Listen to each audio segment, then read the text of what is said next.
નમસ્કાર, આપ જોઈ રહ્યા છો અરવલ્લી સમાચાર અને ઇવનિંગ બુલેટિન સાથે હું છું માસૂમ। સમાચારોની શરૂઆત કરીએ હેડલાઇન્સથી।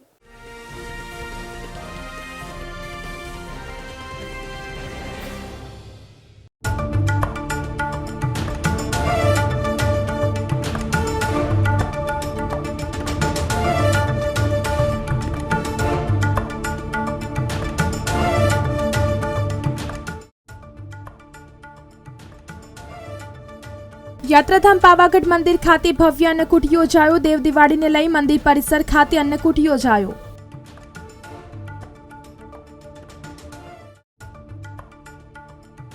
કમોસમી વરસાદે સર્જી તારાજી। રાજકોટમાં ભારે પવન સાથે વરસાદથી એરંડા, તુવેર સહિતના પાક ધોવાયા।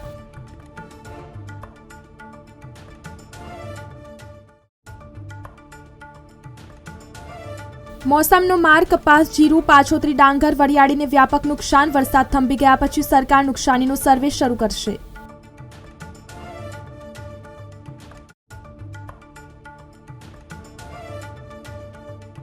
બટાકાનું હજુ વાવેતર શરૂ થયું નથી। વાવણી પહેલા જ વેફરની ખાનગી કંપનીના બટાકાના પ્રતિ 20 કિલોના ₹280 થી 330નો ભાવ।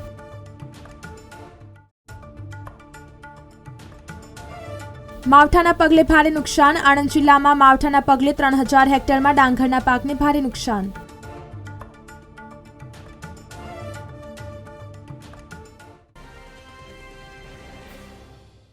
પંચમહાલથી સમાચાર આવી રહ્યા છે। યાત્રાધામ પાવાગઢ મંદિર ખાતે ભવ્ય અન્નકૂટ યોજાયો। દેવ દિવાળીને લઈ મંદિર પરિસર ખાતે અન્નકૂટ યોજાયો તો શ્રી કાલિકા મંદિર ટ્રસ્ટ દ્વારા યોજાયો અન્નકૂટ। માતાજીના ભક્તોએ અન્નકૂટના દર્શન કર્યા તો યાત્રાધામ પાવાગઢ મંદિર ખાતે ભવ્ય અન્નકૂટ યોજાયો। દેવ દિવાળીને લઈને મંદિર પરિસર ખાતે અન્નકૂટ યોજાયો। શ્રી કાલિકા મંદિર ટ્રસ્ટ દ્વારા યોજાયો અન્નકૂટ તો માતાજીના ભક્તોએ અન્નકૂટના દર્શન કર્યા। જૂનાગઢના સક્કરબાગ પ્રાણી સંગ્રહાલયની છેલ્લા 3 દિવસમાં 34,446 પ્રવાસીઓએ મુલાકાત લીધી છે। ખાસ કરીને લીલી પરિક્રમાને લઈને મુલાકાતીઓની સંખ્યામાં વધારો થયો છે। આ મુલાકાતીઓના કારણે સક્કરબાગનું પાર્કિંગ ફૂલ થઈ ગયું હતું। પ્રવાસીઓના કારણે અનેક નાના ધંધાર્થીઓને પણ સારી આવક થઈ હતી। ખાસ કરીને રિક્ષા ચાલકો તેમજ ખાણીપીણીના ધંધાર્થીઓને તડાકો પડી ગયો હતો। બીજી તરફ વાત કરીએ તો આણંદ જિલ્લામાં ચાલુ વર્ષે ખંભાત, તારાપુર સહિત અન્ય તાલુકામાં ડાંગર વાવણી મોડી કરવામાં આવી હતી। તેવી 15,000 હેક્ટરથી વધુ ડાંગરનો પાક ખેતરોમાં ઊભો છે, જ્યારે 3,000 હેક્ટરનો પાક ખેતરોમાં કાપેલી હાલતમાં પડ્યો હતો। પરંતુ રવિવારે સવારે વરસાદ પડતા કાપેલી ડાંગરનો પાક પલટી જતા તેમજ ખેતરો પર ડાંગરનો પાક આડો પડી જતા ખેડૂતોને લાખો રૂપિયાનું નુકસાન પહોંચ્યું છે। રવિ સિઝનના પાકમાં બટાકાનું હજુ વાવેતર શરૂ થયું નથી, ત્યાં તો વેફર બનાવતી ખાનગી કંપનીઓ દ્વારા લાલ બટાકાના ભાવ નક્કી કરી દીધા છે। તેમાં પ્રતિ 20 કિલોનો ભાવ ₹280 થી 330 નક્કી કરવામાં આવ્યો છે। જો કે ખાનગી કંપનીઓ પોતાનું બિયારણ, દવા, રાસાયણિક ખાતર સહિતનું ખેડૂતોને આપતા હોય છે, જ્યારે ખેડૂતે પાણી અને જમીન આપવાની હોય છે। જો કે બિયારણ, ખાતર, દવાનો ચાર્જ ખેડૂતે કંપની આપવાનો હોય છે। તેમજ શિયાળાના આગમનની સાથે જ ખેડૂતો બટાકાની વાવણી શરૂ કરી દેતા હોય છે। કમોસમી વરસાદને કારણે કપાસ અને જીરુના પાકને સૌથી વધારે નુકસાનની ભીતિ છે, જ્યારે કેટલાક પાકને ફાયદો પણ થયો છે। કપાસ અને જીરું તેમજ પાછોતરી વાવેલ ડાંગરને વધુ નુકસાન થયું છે તેવું ખેડૂતોનું કહેવું છે, જ્યારે વરિયાળી, દિવેલા, એરંડાને અને ઘાસચારા માટે ખુલ્લામાં સંગ્રહ કરેલા ઢગલાને નુકસાન પહોંચ્યું છે। જો કે ઘઉં, મકાઈ, જુવાર, કઠોળ સહિતના પાકને ફાયદો થયો હોવાનું ખેડૂતોનું કહેવું છે।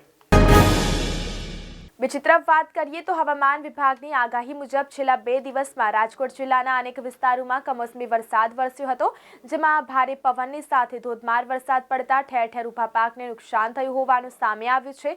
ખાસ કરીને પડધરી તાલુકામાં આવતા અનેક ગામોમાં એરંડા, તુવેર સહિતના પાક ધોવાઈ જતા જગતના તાતને રાતા પાણીએ રોવાનો વારો આવ્યો છે। આ અંગે ખેડૂત આગેવાન દિલીપ સખિયાએ સરકાર સમક્ષ અસરગ્રસ્ત ખેડૂતોને વળતર આપવાની માંગણી કરી છે। તો આ સાથે સમાચારોમાં હવે રોકાઈશું એક વિરામ માટે।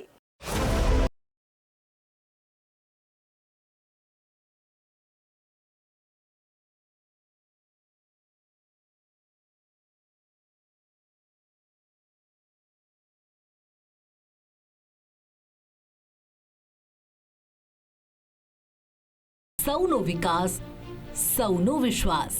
આમ સર્વાંગી વિકાસનો જ્યારે સેતુ બંધાય ત્યારે સ્વાભાવિક છે કે રાજ્ય હોય કે દેશ પ્રગતિના શિખરો સુધી આપમેળે પહોંચી जाए। कि भारत ऐसा देश है, हम गांव और शहर के बीच संतुलित विकास के पक्ष में हैं। हमारी नीतियों का लाभ गांव और शहर दोनों को समान रूप से मिलना चाहिए और इसलिए हमारी योजना की प्रायोरिटी में भी गांव को भी उतना ही महत्व मिले। हर विकास की यात्रा का अंतिम बेनिफिट गांव गरीब किसान तक पहुंचे, ये हमारा प्रायोरिटी का रहने के कारण सारी नीतियों के केंद्र में उन बातों को हमने बल दिया है।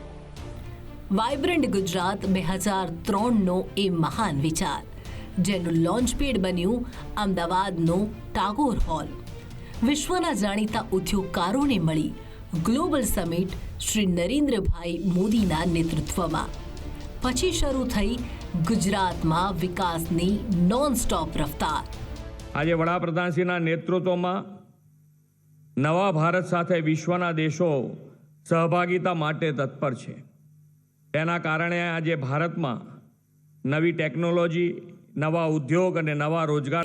ત્યારે સમજી શકાય કે વિદેશની મોહ માયા છોડીને ગુજરાતમાં ઇન્ડસ્ટ્રી કંઈક આ રીતે સ્થપાય। મેકફિલ ગ્લોબલ પ્રાઇવેટ લિમિટેડ આજે અગણિત લોકોને રોજગારી પૂરી પાડે છે। કંપનીના એમડી વિદેશ ગયા હતા, જો કે જીવ ગુજરાતમાં રહેતા તથા સરકાર તરફથી મળતી વિવિધ સહાયની માહિતી તેમના સુધી પહોંચતા તેઓ અમદાવાદ પરત ફર્યા હતા। કંપનીના માલિક જ્યારે વિદેશમાં હતા ત્યારે તેમણે જોયું હતું કે ગુજરાતના ખેડૂતો અત્યાધુનિક ટેકનિકથી ખેતી કરી રહ્યા છે।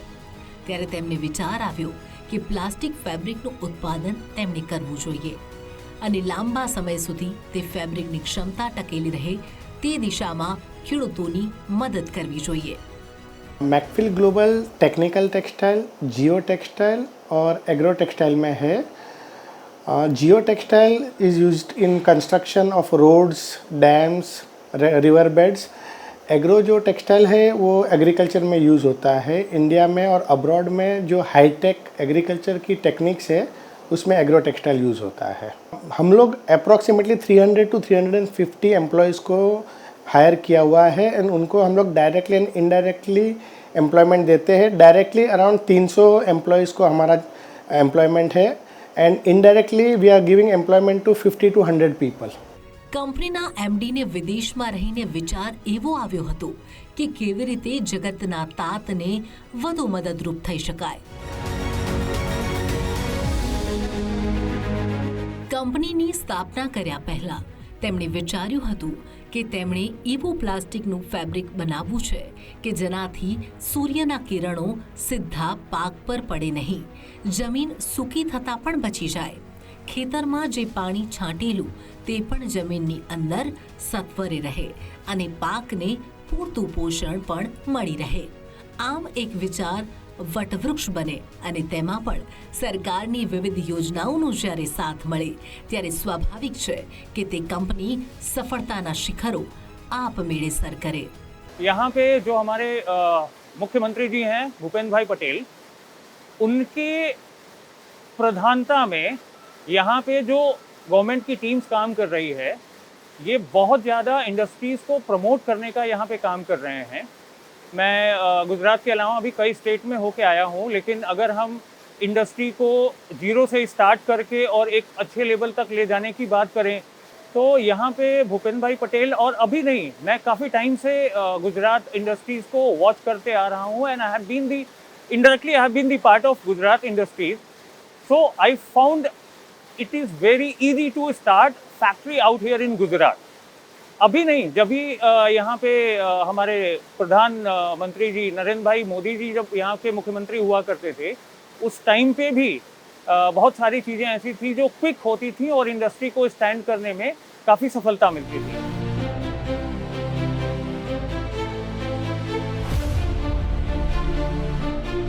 આમ મેકફિલ ગ્લોબલ પ્રાઇવેટ લિમિટેડ કંપનીએ ન માત્ર ખેડૂતો માટે બલકે અનેક લોકોને રોજગારી આપીને પણ સફળતાનો સ્વાદ સરકારની વિવિધ યોજનાઓ થકી ચાખ્યો છે. અમારે ગવર્મેન્ટ ઓફ ગુજરાતના લગભગ બધા જ બેનિફિટ મળે છે અને તેના થકી સારું એક્સપેન્શન બી થયું છે અને ઉત્તરોત્તર ઔદ્યોગિક વિકાસ પણ થઈ રહ્યો છે આપણા ગુજરાતમાં. જાણવું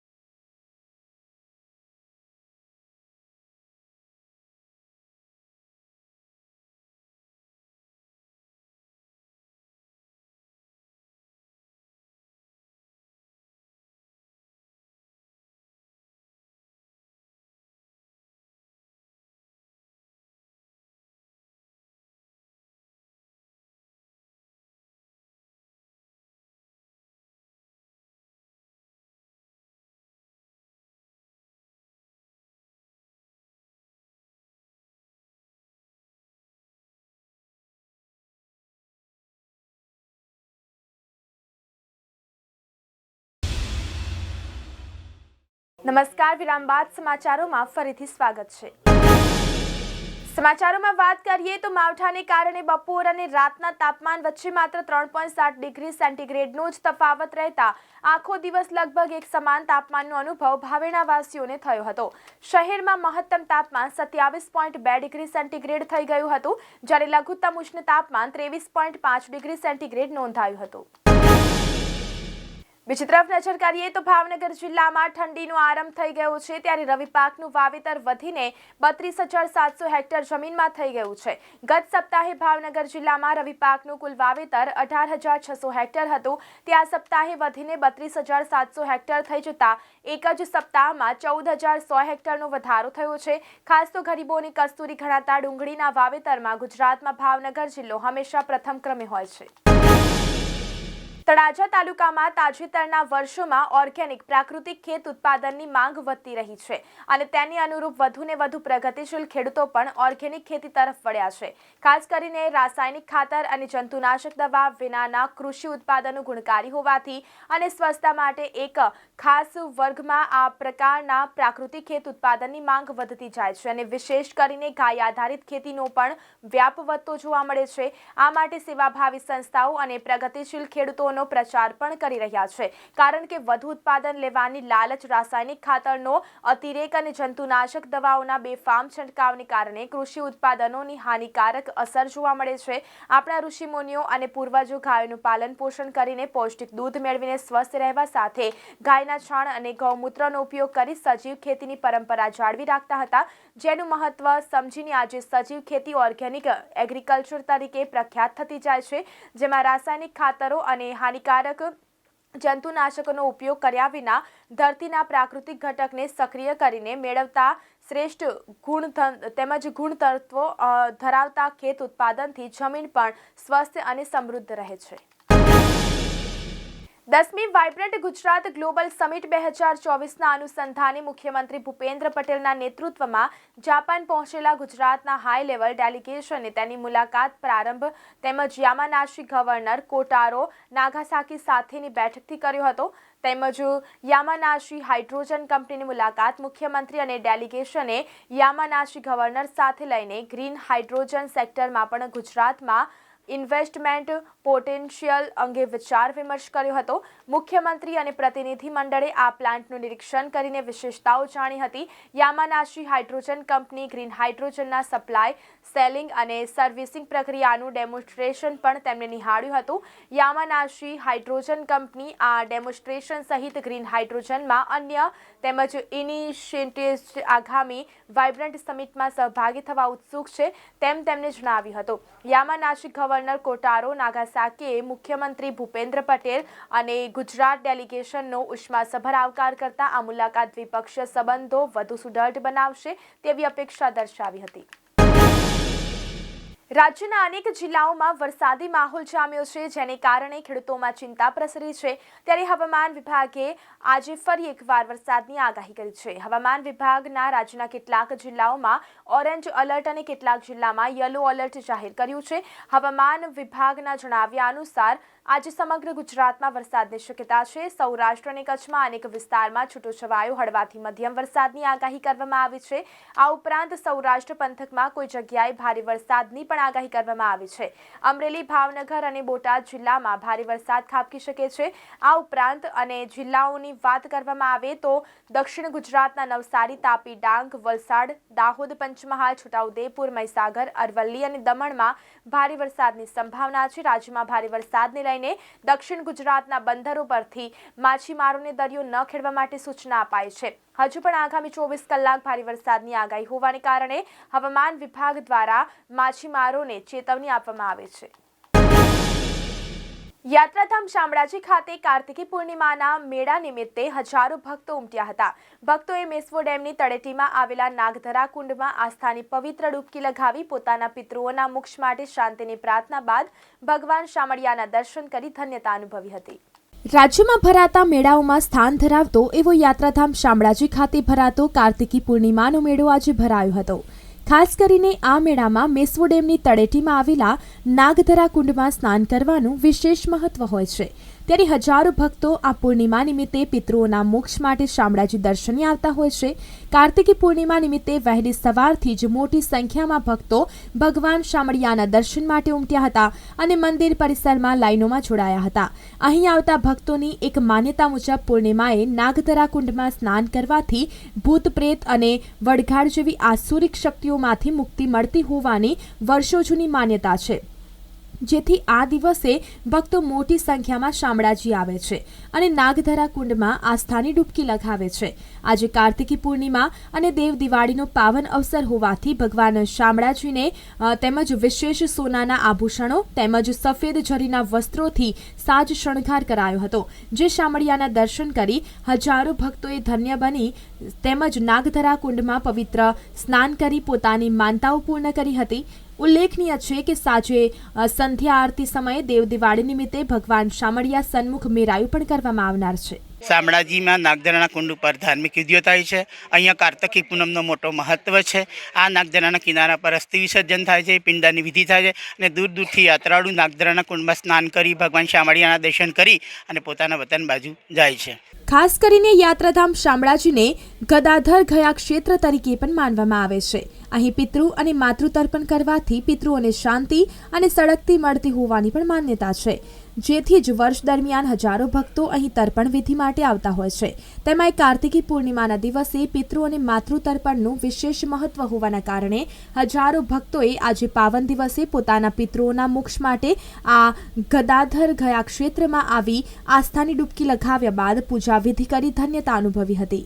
બ્યુરો રિપોર્ટ, અરવલ્લી સમાચાર, મોડાસા। તો આ સાથે ઇવનિંગ બુલેટિનમાં અત્યારે બસ આટલું જ। નમસ્કાર।